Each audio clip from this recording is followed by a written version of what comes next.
আব্দুল্লাহ ইবনে আব্বাস রাদিয়াল্লাহু আনহু সকলকে নিয়ে হজ্জে বাইতুল্লাহতে চলে গেছেন। হজ্জে বাইতুল্লাহ শেষ করে বাড়ি আসছে।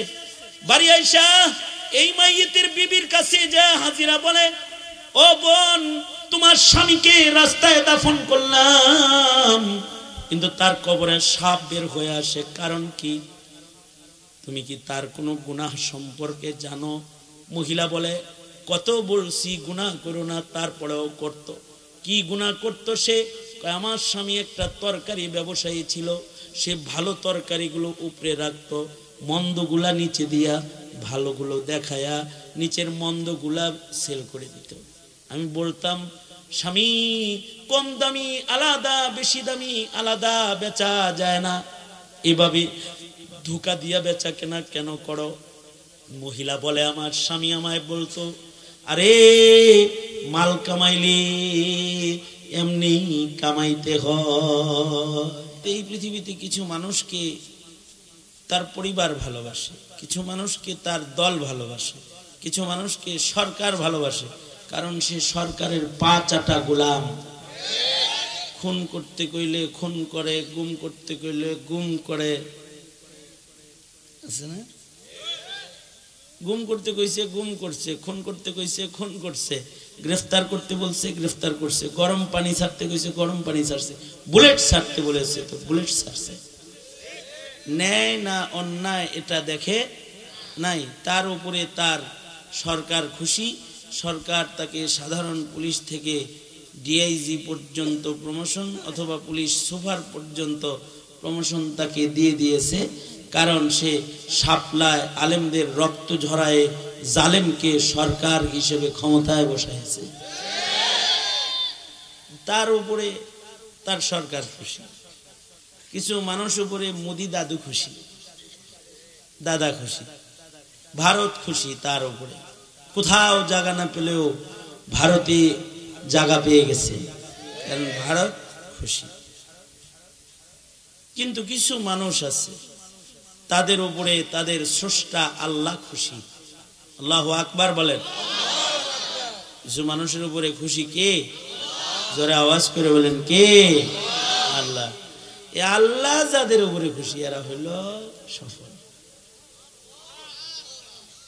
যাদের উপরে আল্লাহ খুশি তাদের উপরে আল্লাহ তাআলা খুশি, তো তারা সফল, তাদের দুনিয়ার হায়াত সফল। আল্লাহ খুশি, তো তারা দুনিয়া থেকে যেদিন বের হবে মৃত্যু দরজা দিয়ে সোজা আল্লাহর জান্নাতে ঢুকে পড়বে, কারণ তাদের উপরে খুশি কে?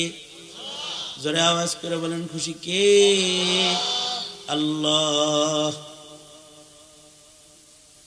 বাবার 5টা সন্তানের উপরে যেমন সবার উপরে বাপ একরকম খুশি থাকে না, কারোর উপরে বেশি খুশি থাকে, ভাগেরটা দেয় তো দেয়, বাড়তিও কিছু নিজ দিয়ে দেয়, খুশি থাকে বেশি, ঠিক না? কিছু সন্তানকে ত্যায্য করে ঘর থেকে বের করে দেয়, কিছু সন্তানকে খুশি থাকে না, তাদের থেকে দূরে থাকে, কাছে খুব বেশি ডাকে না। আর কিছু সন্তানকে বাবা সব সময় নিজের বগল তলে রাখে, মা তার আঁচলে নিচে রাখে, বেশি ভালোবাসে। আল্লাহর সব বান্দার প্রতিও আল্লাহর ভালোবাসাও সমান না। কিছু বান্দা খুব অনুগত বান্দা, তাদের প্রতি ভালোবাসাটা আল্লাহর ভিন্ন। তবে আল্লাহর বান্দাদের ভিতরে যেগুলো একেবারে ঘর থেকে বাইর করে দিয়েছে এরকম কিসিমের বান্দা কিছু আছে, তাদের প্রতিও আল্লাহ পাকের ভালোবাসা আছে। বাবার কিছু সন্তান, 10 সন্তানের ভিতরে 2টা এরকম যে মাঝে মাঝেই ঘর থেকে বাইর করে দেয়, কিন্তু বাপ তো মায়া করে যে, এ কারণে নিজে ঘর থেকে বের করে দেয়, কিন্তু চাচারে কয় আমি বাইর করে দিছি, রাগ করছি, তুই নিয়ে আসিস, কি খায় না খায় বাইরে, চাচারে দিয়া ঘরে লয়ে আয়। আবার নিজে বের করে দেয়, আবার মায়ের কয় তুমি তো মা, পিছন দিক দেয় না, খাওয়াই দিয়ে খবর নিয়েও খায় না, বাইর করে দিছে, কিন্তু আর একজন দিয়ে অনেক সময় ঘরে ঢুকায়। সকল কালেমা ওয়ালারা আল্লাহর জান্নাতে যাবে যাদের মুখে আছে লা ইলাহা ইল্লাল্লাহ মুহাম্মাদুর রাসূলুল্লাহ। যারা বিশ্বাসের সাথে এই কালেমা পড়েছে এরা সবাই আল্লাহর বান্দা। কার বান্দা? যেমন আমরা এখানে আছি, আমরা সবাই কার বান্দা? আমাদের মুখে আছে লা ইলাহা ইল্লাল্লাহ মুহাম্মাদুর রাসূলুল্লাহ। যত কালিমাওয়ালা আছে সব আল্লাহর বান্দা, তবে সব কালিমাওয়ালারে একরকম ভালোবাসেন আল্লাহ তাআলা। সর্বনিম্ন যেই কালিমাওয়ালা নামাজ পড়ে না, রোজা রাখে না, হজ নাই, যাকাত নাই, কিচ্ছু নাই, শুধু ঈমানটা ঠিক আছে। একটা কথা মনে রাখতে হবে, এই এই এই যা কত কবি, সবার চেহারা যেমন এক গঠন না, সবার ঈমানও একরকম। এখানে যত মানুষ আছি আমাদের চেহারার গঠন যেমন এক না, আমাদের ঈমানের গঠনও। কারোর ঈমান খুব ভালো, তবে বিকলাঙ্গ সন্তানও যেমন আল্লাহর কাছে খুব বেশি, মা বাবার কাছে খুব বেশি পছন্দের হয়, ওরকম গুনাহগার বান্দারাও আল্লাহর কাছে অনেক সময় খুব বেশি পছন্দ হয়। গুনাহগার বান্দাকেও আল্লাহ তাআলা মাফ করে দেয়, বিকলাঙ্গকে যেমন মা বাপ কোলে তুলে নেয়, নেকি ছাড়া বান্দারাও অনেক সময় আল্লাহ তাআলা আদর করে কোলে তুলে নেয়।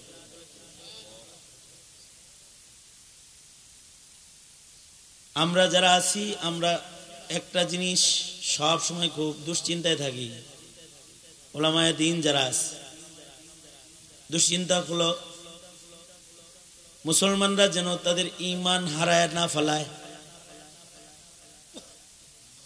নামাজ পড়তে পারে না, দিনদারি নাই, কম আজ কম যেন ঈমানটা কবরে নিয়ে যেতে পারে। এটা হলো আমাদের পেরেশানি। অর্থাৎ তার ঈমান যেন কাদিয়ানি নিয়ে না যায়, তার ঈমানটা যেন নাস্তিক নিয়ে না যায়, তার ঈমান যেন মুশরিকে নিয়ে না যায়, তার ঈমান যেন খ্রিস্টান নিয়ে না যায়।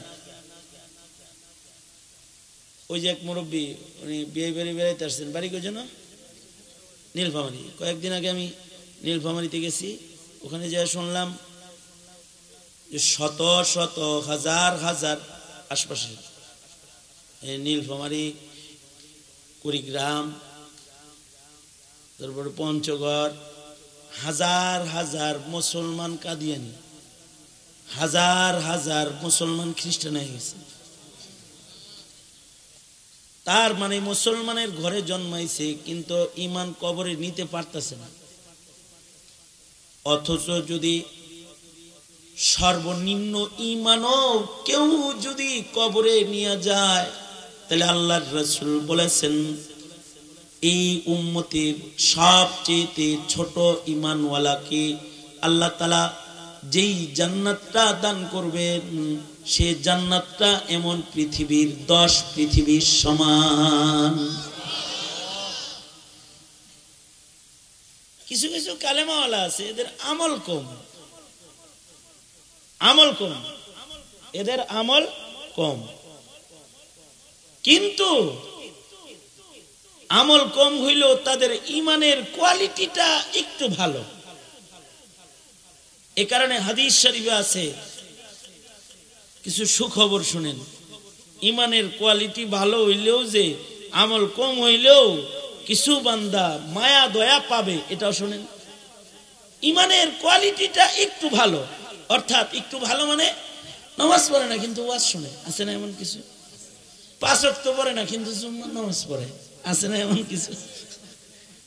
তাও পড়ে না, ঈদের নামাজটা পড়ে, 2টা সেজদা কম আজ কম 2 রাকাত নামাজ ঈদের নামাজ পড়ে 4টা সিজদা দেয় আর কিছু অকর্মা ইমানদার আছে ওটি জানাজাও পড়ে না আপনাদের এলাকায় নাই আমরা আমাদের ঢাকার বদনাম করছি আছে আপনাদের এলাকায় এরকম জানাজাও পড়ে না ঈদ পড়ে না জুমা পড়ে না নামাজ পড়ে না ওয়াজও শুনে না জানাজাও পড়ে না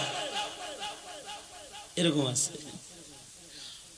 আমি এক ওসিয়তের জানাজা পড়াইতে গেছি আমাকে মিনা আরাফায় ওয়াদা করাইছে হুজুর আপনি আমার জানাজা পড়াইবেন একসাথে হজ করছি আন্তরিকতা হয়ে গেছে এক চাদরে ঘুমাইছি এক তাবুতে হজ করছি একটা খাতির হয়ে গেছে ঠিক আছে পড়াম ওয়াদা দিছি আল্লাহর কি কুদরত 2 বছর পরেই মারা গেছে তার ছেলেরে আবার ওসিয়ত করে রেখে গেছে যে আমার জানাজা কিন্তু এই হুজুর পড়াইবো ওনারে ফোন করে নিয়ে আসিস উনি আমার কাছে ওয়াদা দিচ্ছে খবর দিলে আইবে এর ছেলে খুব কষ্ট করে আমারে ধরে লাইছে কোনো ভাবে ধরে বলে হুজুর আপনি আব্বার কাছে ওয়াদা করছেন জানাজা পড়াইতে আইন আমি সেই চট্টগ্রাম থেকে সফর করে এর জানাজাটা পড়ানোর জন্য ময়মনসিংহ গেছি জানাজা পড়াইতে জানাজা পড়াইলাম আমি তো জানাজা পড়াইলাম কিন্তু পাশে একজন দাঁড়ায় রয়েছে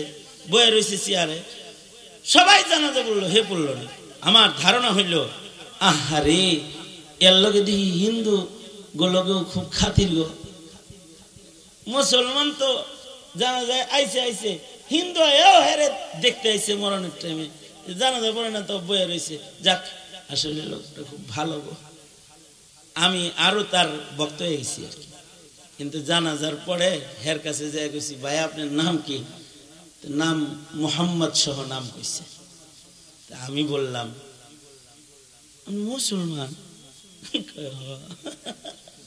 কেন কি হয়েছে আমি জানাজা বললেন না যে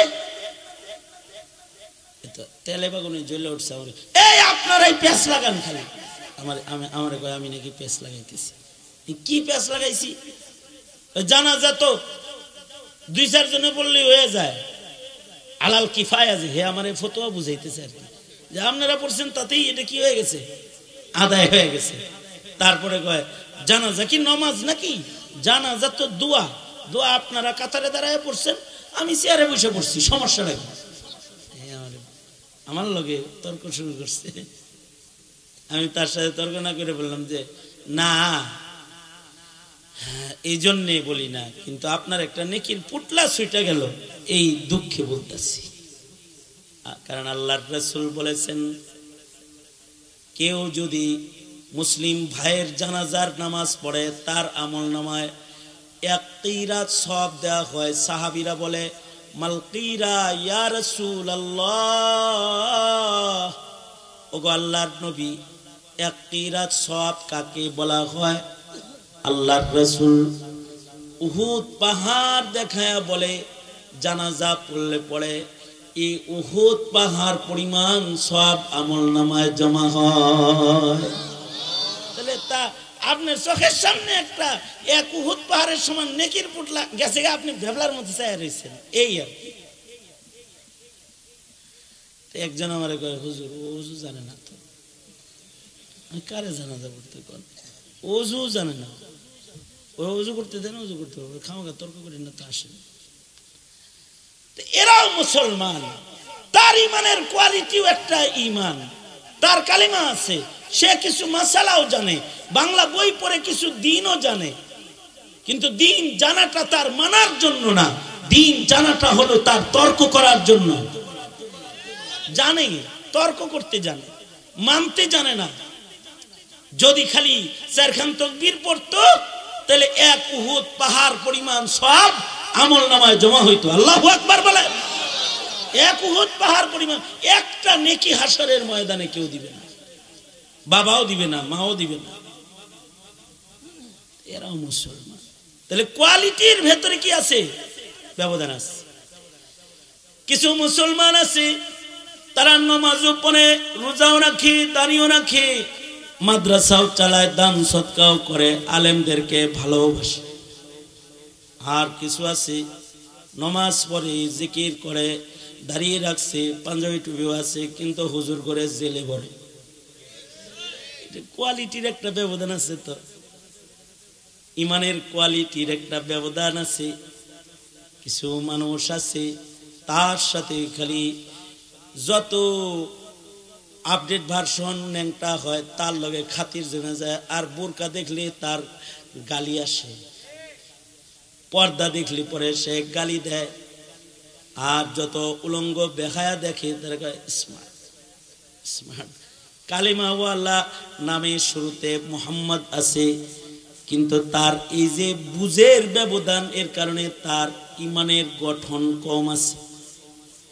কিছু ইমানদার আছে তার ইমানের চোখ নাই, ইমানের কান নাই, ভালো জিনিস দেখে না, ভালো কথা শুনে না।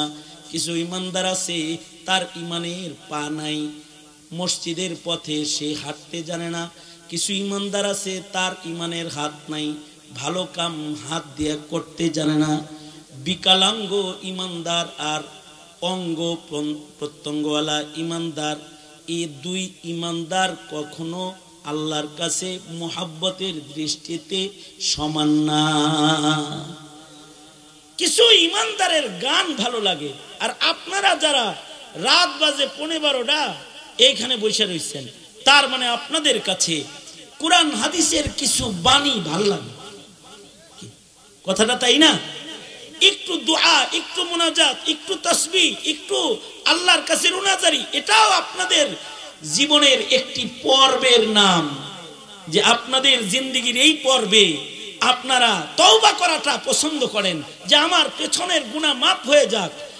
এই যে ইমানের গঠন কারোর কারোর ভালো, এদের ব্যাপারে কিছু খুশখবরি হাসরের ময়দানে হবে, যে আল্লাহর রাসূল বলছে, এইগুলা আগে শোনেন, পরে ওয়াজ করতেছি। 3টা হাদিস শোনাই আমি।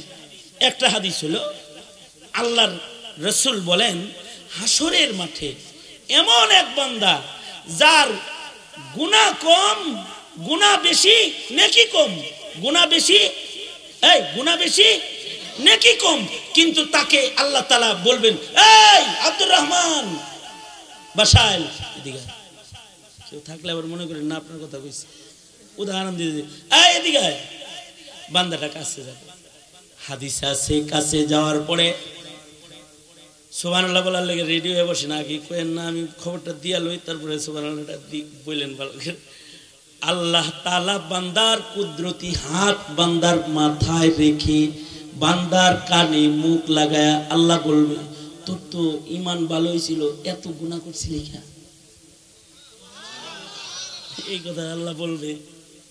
বান্দা তখন বলবে, আল্লাহ ভুল হয়ে গেছে, আল্লাহ আমার ভুল হয়ে গেছে, কাজটা ঠিক হয় নাই, ভুল হয়ে গেছে, আল্লাহ আমি আপনার কাছে মাপ চাই। তার মানে সবাইকে এই চান্স আল্লাহ দিবে না। ইমানটা একটু ভালো, ইমানের কোয়ালিটি ভালো, তো আল্লাহ তাআলা তাকে এই চান্স দিয়ে দিবেন।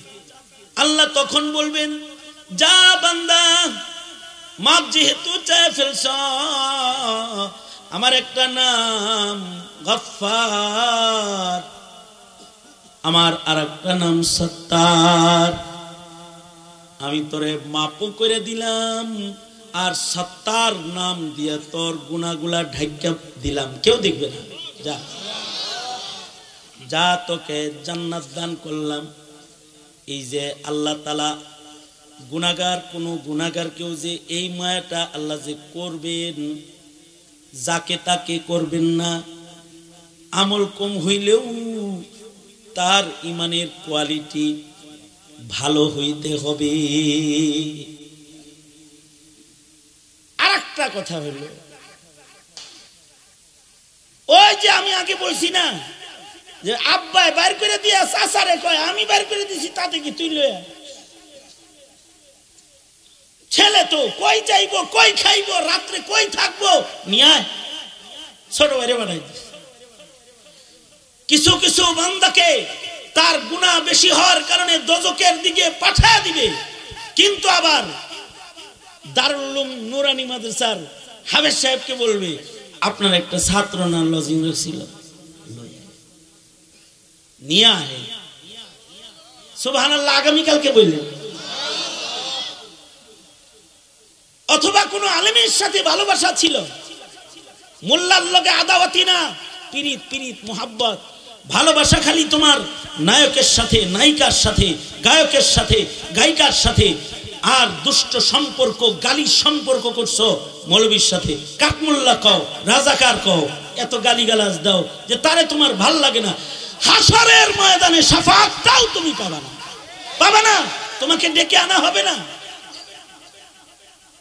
কিন্তু কিছু বান্দাকে আল্লাহ তাআলা বলবেন, যে আপনার পরিচিত একটা যায়, এই যায় ধরবে, ধরে বলবে চলেন যাই, আল্লাহ এই লোকটা আমাদের দিনের কাজে সহযোগিতা করছে, মাফ করে দেন। ইয়াশফাউ ইয়াউমাল কিয়ামাতি আল উলামা,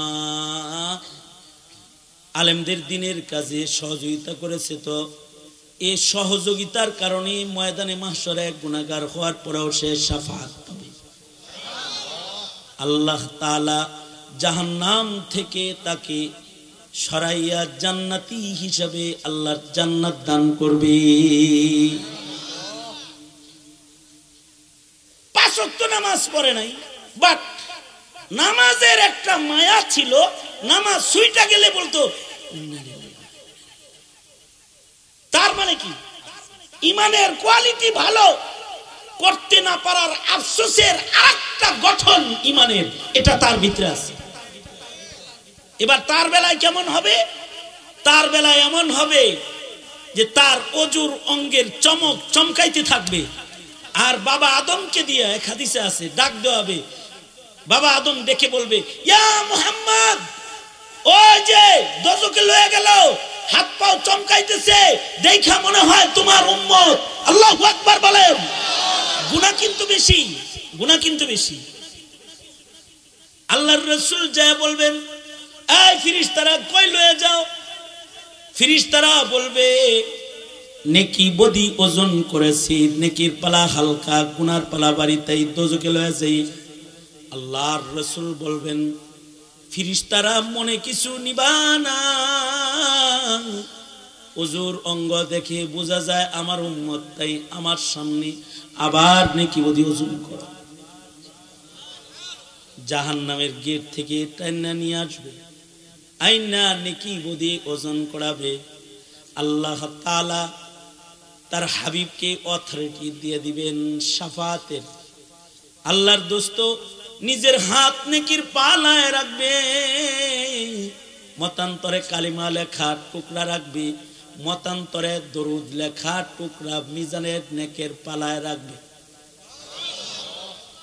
নেকের পালা ওজনদার হয়ে যাবে, জাহান্নামের শিকল হাত থেকে খুলে যাবে, নবীর শাফাআত নসিব হবে এবং সে আল্লাহর জান্নাতে চলে যাবে। যার নেকি আছে ও তো নেকি দিয়েই যাবে, কিন্তু এই গুনাহগার শাফাআত দিয়ে আল্লাহর জান্নাতে যাবে। আরেকটা বর্ণনা শুনুন, নেকি, এর নেকি আরো কম। এই বর্ণনায় যার বর্ণনা আছে তার নেকি আগের জনের চাইতে কি আরো লোয়েস্ট কোয়ালিটি, আরো কম। এবার তাকে আল্লাহ দোজখের ভিতরে ফেলেই দিবে, সে দোজখে পড়ে যাবে, কিন্তু তার ঈমান কিছুটা ভালো হওয়ার কারণে আল্লাহ বাহানা করে তাকে দোজখ থেকে বাইর করবে। সে দোজখের ভেতরে যখন চিৎকার করবে, তো তার চিৎকারের আওয়াজ জোরে হলে আল্লাহ তাআলা ফেরেশতাদেরকে বলবে, এই ওরা দোজখে চিল্লায় কেন রে, ওখানে আমার কাছে নিয়ে আয়। নিয়ে আসবে, কাছে এনে দাঁড় করাবে।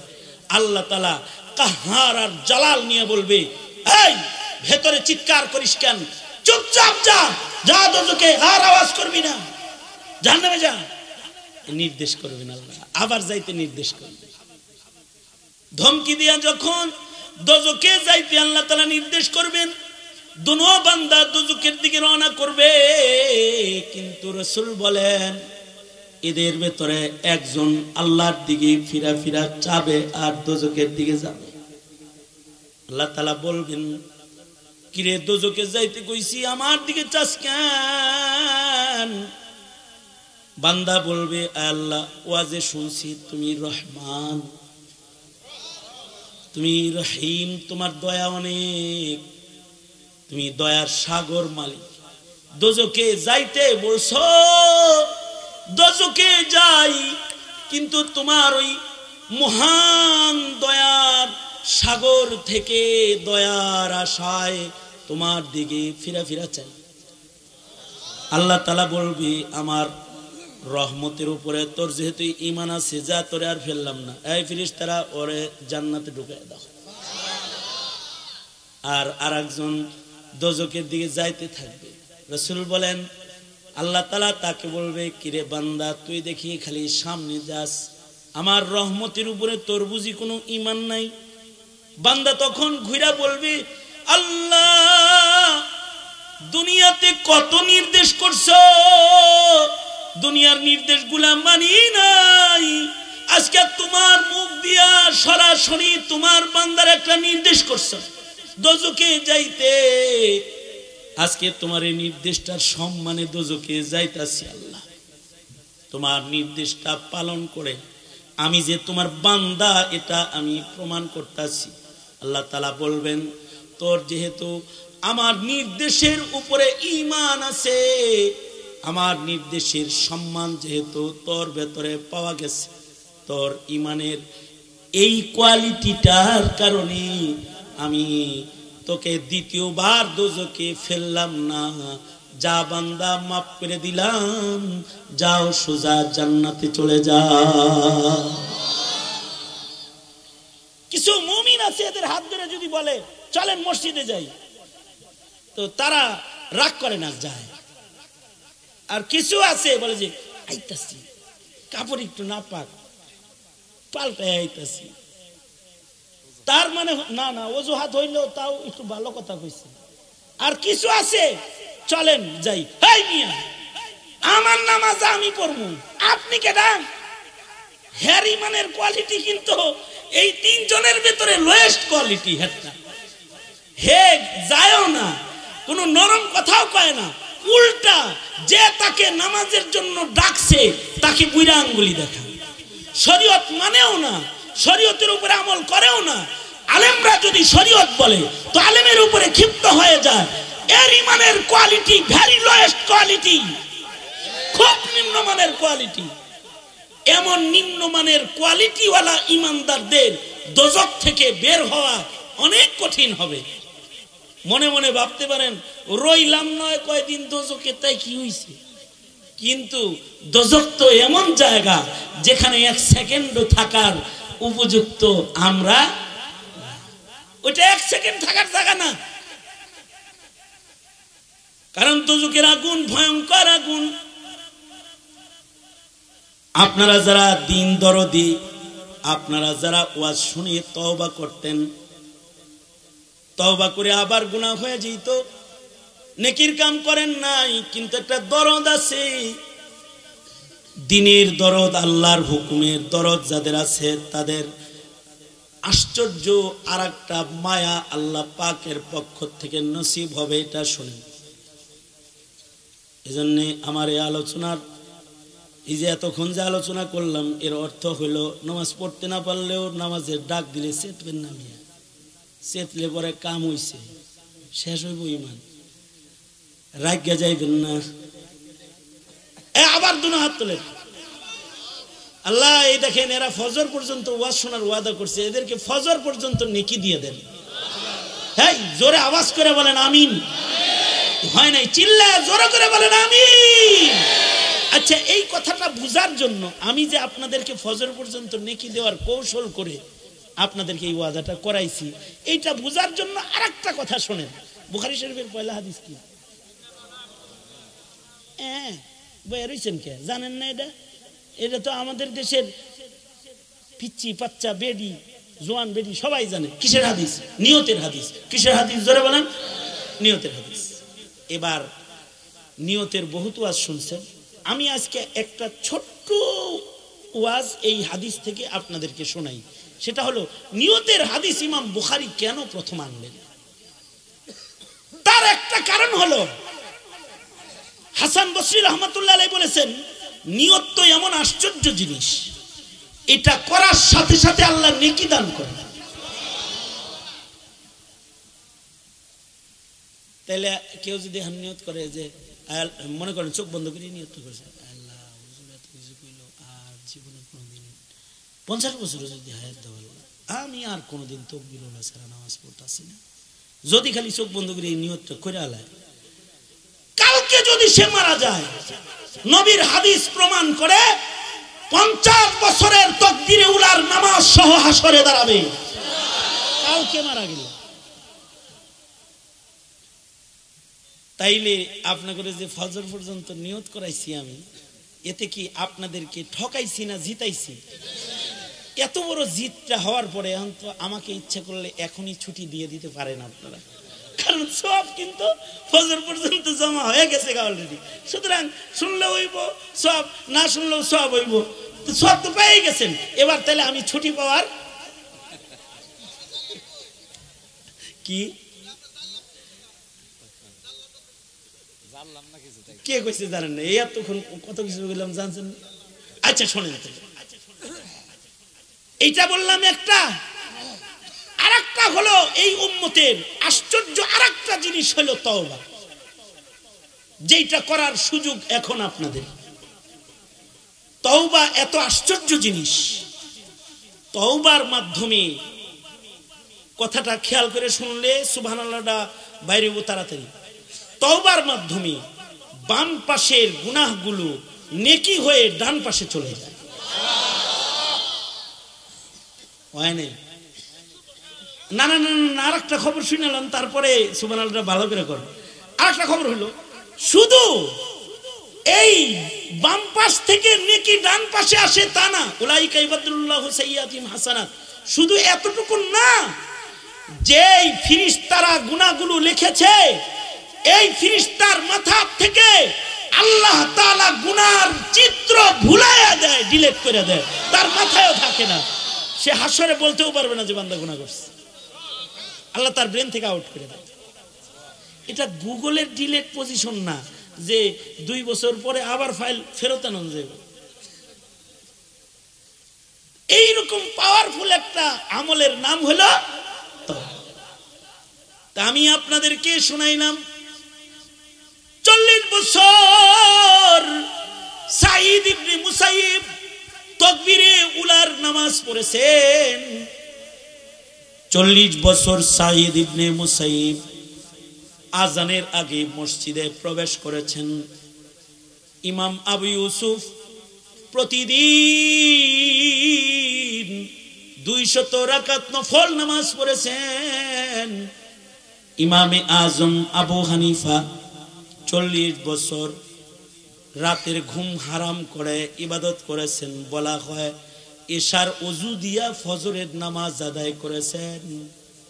এত গোলামি তারা করেছেন।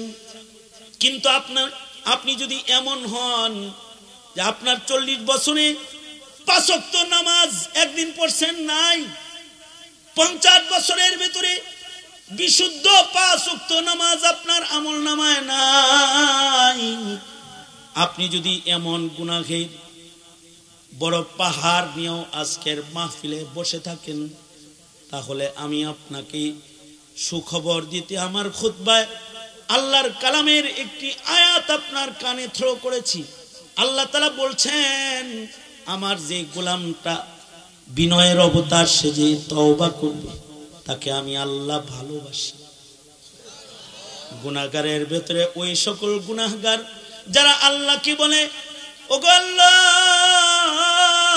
পিছনে যত গুনাহ আমি করছি, এই গুনাহ যদি আমার কবরে যায়, দোজখ ছাড়া উপায় নাই।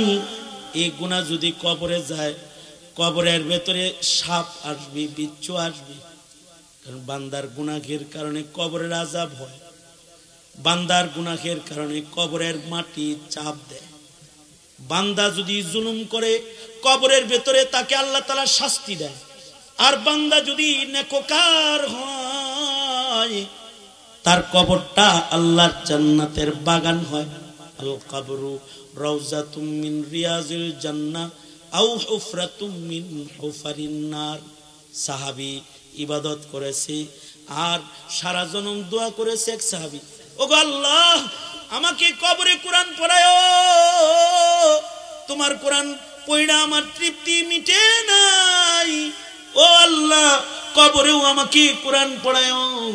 এই সাহাবীর মৃত্যুর পরে তার কবর পানিতে ভেঙে গেছে, কবরটা সুরঙ্গ হয়েছে, ছিদ্রি হয়েছে। তো দেখা যায় সাহাবী আল্লাহর কালাম কবরের ভিতরে বসে বসে পড়তেছে। তার মানে নেকি লয়ে গেছে, কবরে নেকির পরিবেশে আছে। কারোর কবর জান্নাতের বাগান। কেউ কেউ আছে কবরে নামাজ পড়ে, যেমন হিলিয়াতুল আউলিয়া কিতাবে আছে। সাবেতে বুনানি রহমাতুল্লাহ আলাইহি, সাবেতে বুনানি তিনি হলেন মালিক ইবনে দিনার রহমাতুল্লাহ আলাইহির সমসাময়িক বুজুর্গ। উনি সারা জীবন তাকবীরুল্লাহর নামাজ পড়েছেন আর দোয়া করতেন, আয় আল্লাহ নামাজ পড়া আমার তৃপ্তি মিটে নাই, আমি কবরেও নামাজ পড়তে চাই। এই দোয়া করতেন। ওনার মৃত্যুর 1 বছর পরে ওনার কবর বৃষ্টির পানিতে ভেঙে গেছে, ছিদ্রি হয়েছে। তো দেখা যায় কবরের ভেতরে আলোক রোশন একটা ফুলের বাগান, আর সেখানে সাবেতে বুনানি দাঁড়ায় দাঁড়ায় নামাজ পড়তেছে। ইমাম বাইহাকি রহমাতুল্লাহ আলাইহি বাইহাকি শরীফের ভেতরে এনেছেন আব্দুল্লাহ ইবনে আব্বাস রাদিয়াল্লাহু আনহুর আমলের কথা। এক হজের কাফেলা মদিনা থেকে মক্কায় রওনা করেছে। রাস্তার মাঝখানে হাজীদের কাফেলার এক হাজীর মৃত্যু হয়ে গেছে। হাজীরা কবর খনন করেছে হাজীকে কবরে নামাইবার জন্য, কিন্তু আল্লাহর কুদরত, কবর খনন করছে কিন্তু কবরের নিচ থেকে সাপ আইসা মাইয়েতের আগে কবরে শুয়ে পড়ছে। হাজীরা আবার দ্বিতীয় কবর খনন করেছে, আল্লাহর কুদরত, দ্বিতীয় কবরের ভেতরেও লাশ নামানোর আগে সাপ এসে শুয়ে পড়েছে। আবার দৌড়ায় দূরে লয়ে গেছে লাশ, অনেক দূরে নিয়ে আর একটা কবর খনন করেছে। কবর খনন কমপ্লিট, আবার নিচ থেকে সাপ উঠা কবরের ভিতরে শুয়ে পড়ছে। সবল ঈমানে বর্ণিত। আব্দুল্লাহ ইবনে আব্বাস রাদিয়াল্লাহু আনহুমা তিনি আছেন, লোকেরা আব্দুল্লাহ ইবনে আব্বাস রাদিয়াল্লাহু আনহুমার কাছে গেছেন, যায়া আব্দুল্লাহ ইবনে আব্বাসের কাছে যায়া বলে, হজে যাইতেছে, আপনিও হজে যাইতেছেন, ওর রাইসুল মুফাসসিরিন, এক মাইয়েতের জন্য 3টা কবর খনন করেছি, 3 কবরের ভেতরে সাপ উঠে, কি করব আমরা এখন? রাইসুল মুফাসসিরিন ফিল ইসলাম, আল্লাহর রাসূলের কাছ থেকে কুরআন সবচেয়ে বেশি বুঝেছেন আব্দুল্লাহ ইবনে আব্বাস। উনি বলেন, দুনিয়ার যেই কবরই তারে নামাও, ওই কবরই সাপ এসে পড়বে, কারণ এটা সাপ নয়, এটা তার পাপ, যে পাপ থেকে সে মরার আগে তওবা করে। কারণ বান্দার গুনাহও কবরে যায়, বান্দার নেকিও কবরে যায়, তার পাপ তার আগে কবরে শুয়ে পড়ে। সুতরাং নতুন আর কোনো কবর খনন করার দরকার নাই। এই 3 কবরের যে কোনো এক কবরে তার লাশ নামায় দাও। ইবনে আব্বাসের নির্দেশে হাজিরা লাশ নিয়ে কবরের পারে যায় দাঁড়াইছে।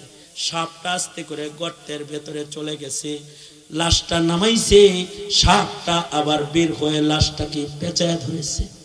ইবনে আব্বাস বলে, জলদি মাটি দিয়ে দাও, এটা তার গুনাহ, তার কবরে তাকে পাকড়াও করেছে। সবাই তাড়াতাড়ি দাফন করে তার জন্য ইসালে সওয়াব করেছে। আব্দুল্লাহ ইবনে আব্বাস রাদিয়াল্লাহু আনহু সকলকে নিয়ে হজ্জে বাইতুল্লাহতে চলে গেছেন। হজ্জে বাইতুল্লাহ শেষ করে বাড়ি আসছে। বাড়ি আইসা এই মাইয়েতের বিবির কাছে যা হাজিরা বলে, ও বোন, তোমার স্বামীকে রাস্তায় দাফন করলাম, কিন্তু তার কবরে সাপ বের হয়ে আসে, কারণ কি? তুমি কি তার কোনো গুনাহ সম্পর্কে জানো? মহিলা বলে, কত বলছি গুনাহ করো না, তারপরেও করত। কি গুনাহ করত সে? আমার স্বামী একটা তরকারি ব্যবসায়ী ছিল, সে ভালো তরকারিগুলো উপরে রাখতো, মন্দগুলা নিচে দিয়া ভালোগুলো দেখায়া নিচের মন্দগুলা সেল করে দিত। আমি বলতাম, স্বামী কম দামি আলাদা, বেশি দামি আলাদা বেচা যায় না। এভাবে ধোঁকা দিয়া বেচা কেনা কেন করো? মহিলা বলে, আমার স্বামী আমায় বলতো, আরে মাল কামাইলে এমনি কামাইতে হয়। এই যে পাপের উপরে তার অটলতা, এ কারণে তার পাপ তার কবরে পৌঁছার আগে তার কবরে পৌঁছে গেছে। সুতরাং কেউ যদি পাপ নিয়ে কবরে যায়, তার পাপ কিন্তু আগে কবরে যায়। পাপ নিয়ে কবরে যাওয়ার সুযোগ মুমিনের নাই। মুমিন পাপ কার্য হয়ে গেলে তওবা করবে। যদি কেউ তওবা করে, তাহলে ইন্নাল্লাহা ইউহিব্বুত তাওয়াবিন, ইন্নাল্লাহা ইউহিব্বুত তাওয়াবিন ওয়া ইউহিব্বুল মুতাতাহহিরিন। কেউ যদি অনেক গুনাহ হওয়ার পরেও যদি আজকের মাহফিলে বসে থাকো, আর যদি আল্লাহর কাছে বিনে বিনে বলতে পারো, গো আল্লাহ, বয়ান শোনার পরে যা বুঝলাম আমার জীবনে গুনাহ বেশি নেকি কম, ওগো আল্লাহ, বয়ান শোনার পরে যা বুঝলাম তুমি সাত্তার, তুমি গফফার, আমি আজকে আমার পেছনের জিন্দেগির গুনার জন্য ভর মজলিসে তোমার কাছে তওবা করছি, ওগো আল্লাহ, তুমি আমারে মাফ করে দাও। তাহলে আল্লাহ পাক ওয়াদা করতেছেন, কেউ যদি আল্লাহর কাছে মাপ চায়, মহান আল্লাহ তওবাকারী বান্দাকে পছন্দ করে। সুবহানাল্লাহ। সুতরাং ওয়াজ মাহফিল শুধু ওয়াজ শোনার জন্য না, ওয়াজ মাহফিল কিন্তু জিন্দেগির তরে তওবা করার জন্য। গ্রামের একটি মাহফিল বাৎসরিক একটি তওবার মঞ্চ, সবাই একত্রিত হবে, সবাই মিলে নিজেদের গুনাহের জন্য তওবা করবে। এটি একটি গুরুত্বপূর্ণ সুন্নাত। আল্লাহর রাসূল প্রতিদিন 100 বার তওবা করতেন। কেন? নবীজি অনেক গুনাহ করতেন তাই তওবা করতেন? না না, নবীর তো গুনাহই নাই, কিন্তু নবী তওবা করতেন। এজন্য তওবা করলে তওবাকারীকে আল্লাহ ভালোবাসে। আল্লাহু আকবার, জোরে বলেন। তওবাকারীকে ভালোবাসে কে? আল্লাহ। আল্লাহর এই ভালোবাসা পাওয়ার জন্য আল্লাহর নবী শতবার তওবা করতেন, আর উম্মতকে ভালোবাসা শিক্ষা দেওয়ার জন্য নবীজি শতবার তওবা। সুতরাং আজকের মাহফিলের শেষ ভাগেও আমাদের পেছনের গুনাহের জন্য তওবা। আল্লাহ যেন আমাদের পেছনের সব গুনাহ যেন মাফ করে দেয়। আওয়াজ করে বলেন আমিন। আরো জোরে আওয়াজ করে বলেন আমিন। হাত তোলেন, ওয়াদা করেন, বলেন, ইয়া আল্লাহ, ওয়াদা করিতেছি আর কোনোদিন নামাজ কাজা করব না, আর কোনোদিন জুলুম করব না, আর কোনোদিন বেপরদা চলব না, আর কোনোদিন হারাম খাইব না। জোরে বলেন, হারাম খাইব না। চিল্লায় জোরে বলেন ইনশাআল্লাহ। আরো ওয়াদা করিতেছি, আলেম ওলামা যেখানে আমরা আছি, জোরে বলেন, জোরে বলেন, জোরে বলেন, আলেম ওলামা যেখানে, আলেম নাই যেখানে, আলেম ওলামা যেখানে, কারণ কি? হাত নামান। কারণ কি? আলেম ওলামা যেখানে সেখানে থাকবেন। কারণ কি? বাতির নিচে আলো থাকে। বাতির নিচে কি থাকে? আলো থাকে। আলেমের কাছে ইলমের আলো আছে। সে শিরিক বিদআত বলতে পারবে, ভুল হয়ে গেলে বলে দিতে পারবে। মনে রাখবেন, কোন আলেম যদি ভুল বলে দেয়, এটা তার অন্যায় না, এটা তার ইলমের আলো। ঠিক কিনা? জোরে আওয়াজ করে বলেন, এটা তার কি? ইলমের আলো। সেটাকে ছুঁড়ে ফেলতে নাই, সেটাকে গ্রহণ করা চাই। ইনশাআল্লাহ বলেন। আলেম ওলামা সমাজে দরকার আছে না নাই? জোরে বলেন, আছে না নাই? আলেম ওলামা আছে বিধায়ী নাস্তিকদের বিরুদ্ধে আওয়াজ হয়। আলেম ওলামা আছে বিধায়ী কাদিয়ানীদের বিরুদ্ধে আওয়াজ হয়। আলেম ওলামা আছে বিধায়ী সুন্নতের আওয়াজ হয়। আলেম ওলামা আছে বিধায়ী মুসলমানের ইমানি জাগরণ পয়দা হয়।